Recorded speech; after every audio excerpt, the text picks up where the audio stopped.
کہ گناہوں سے بچتے رہیے۔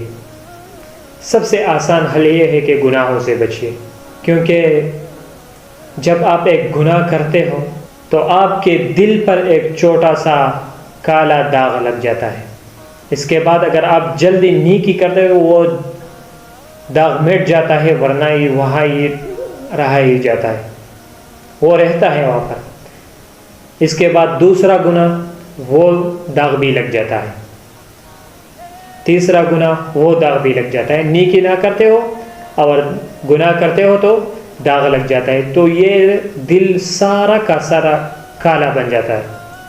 اس پر بعد میں نیکی کا کوئی بھی چیز عمل نہیں کرتا، نیکی بال کی طرح واپس ہو جاتا ہے۔ جیسا ہم بال کو دیوار پہ مارتے ہیں وہ واپس آتا ہے نا، تو اس طرح نیکی بھی واپس ہو جاتی ہے۔ یہ دل بہت کالا ہو جاتا ہے اور بہت گندگی اس میں بھر جاتی ہے، اللہ تعالیٰ کا یاد اس میں نہیں آتا۔ پھر جب یاد نہیں آتا تو اس کو پتہ نہیں ہوتا کہ میں کیا کر رہا ہوں،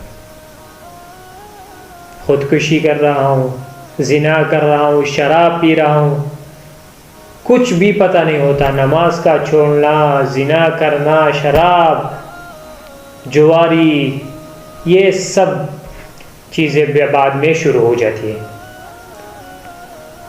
ان سب سے بچنا ہے گناہوں کو چھوڑنے کے ذریعے۔ جب گناہ ہم نے چھوڑ دیا سارا کا سارا مسئلہ حل ہو جائے گا۔